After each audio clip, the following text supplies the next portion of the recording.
Assalamualaikum warahmatullahi wabarakatuh. Perkenalkan, saya HAZRAT NADER ANGGHA MURTADHA. Di sini saya akan mempresentasikan tentang tugas besar Fundament Informatika yang membahas tentang isu-isu perkembangan teknologi.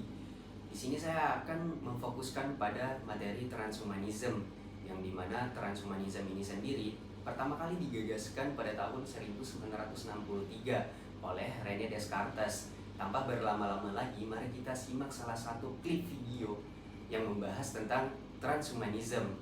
Simak sampai akhir ya.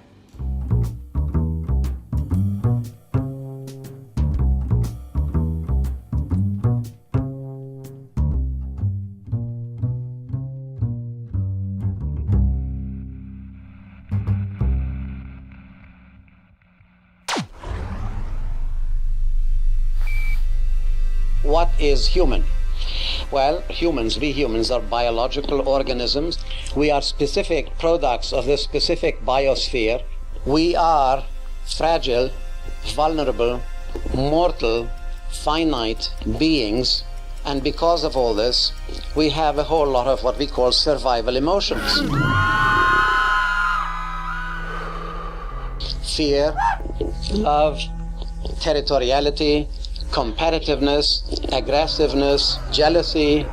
How can any one of us really ever have a nice personality? It's remarkable that in fact we are as nice as we are. So long as we live in these fragile biological bodies, so long as we are confined to this planet, survival emotions will dominate everything. But you know, something startlingly new, potentially full of hope, is unfolding here in the second half of the 20th century. To be sure, we're at the very, very beginning of this evolutionary turning point. We can no longer consider ourselves exclusively human. The biological and terrestrial premises that have always defined the human no longer fully apply. We are Earth-specific organisms, aren't we? But we're no longer here on this planet only. No biological fundamentalism, no coalition of anti-future filibuster can any longer sabotage this evolutionary stampede.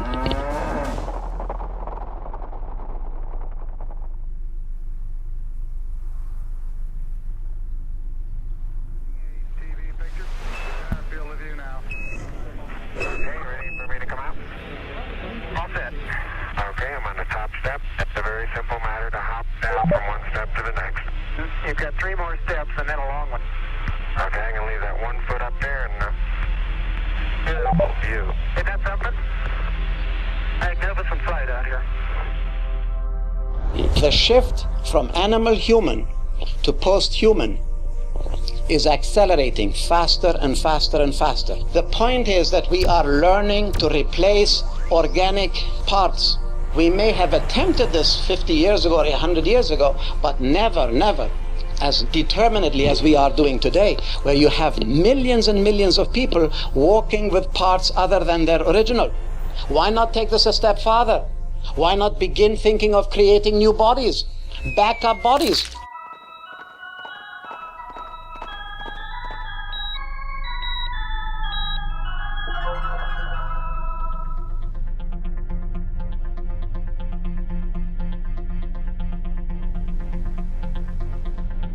Bit by bit, we are gaining access to our chromosomes and genes. Bit by bit, we are downloading information from organic brains to synthetic brains, from synthetic brains to organic brains. Bit by bit, we are de-animalizing our bodies. We who have the genius and the daring to do all this can surely now mobilize to do very nearly anything. We ought to want to stop being shoved around by the forces of nature. I have no free will.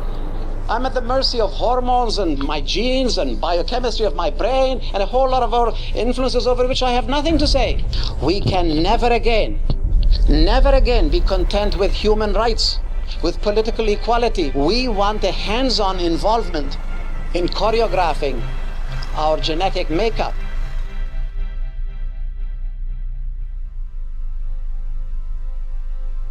So long as we are confined to these fragile biological makeup, there will always be inequality and human tragedy and human suffering. We want the right and the freedom to be around 100 years from now, 1,000 years, 1,000,000 years. The most dramatic and the most urgent and the most universal need of all, so long as there is death, no one is free.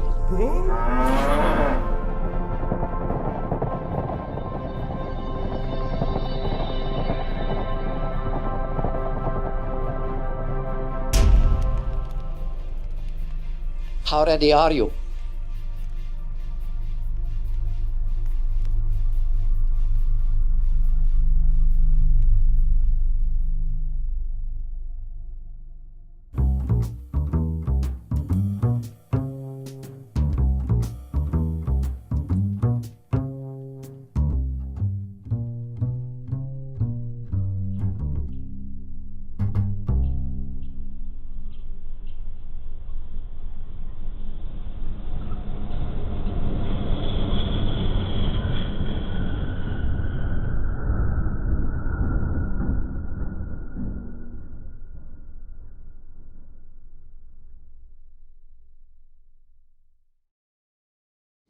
Telah kita saksikan tadi satu klip video yang membahas tentang transhumanism. Nah, dari video tadi bisa kita simpulkan bahwasanya ada banyak aspek berbeda dari transhumanism yang dapat dipelajari. Dan materi khusus yang tercakup dalam kursus transhumanism dapat bervariasi tergantung pada instruktur dan institusinya. Beberapa topik umum yang dapat dibahas dalam kursus tentang transhumanism meliputi yang pertama nih, ada sejarah asal-usul transhumanism. Ini dapat mencakup diskusi tentang ide-ide filosofis dan ilmiah yang memengaruhi perkembangan transhumanism serta para pendukung awal gerakan tersebut, seperti yang ada di klip video tadi. Poin yang kedua yaitu konsep dan tema kunci dalam transhumanism. Ini dapat mencakup diskusi tentang berbagai cara yang digunakan transhumanism untuk meningkatkan kondisi manusia atau kondisi fisik manusia, seperti melalui penggunaan kecerdasan buatan atau yang kita kenal dengan AI, bioteknologi dan nanoteknologi, seperti yang sekarang dikembangkan oleh Elon Musk, yaitu nanoteknologi. Nah, kemudian yang nomor 3 yaitu implikasi etis dan sosial dari transhumanism.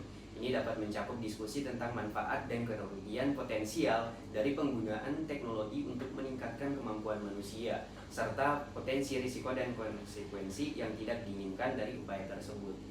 Poin yang keempat yaitu skenario dan prediksi masa depan. Ini dapat mencakup diskusi tentang visi yang berbeda tentang seperti apa masa depan jika teknologi transhumanism dikembangkan dan diadopsi dalam skala besar dan potensi dampaknya terhadap masyarakat dan lingkungan.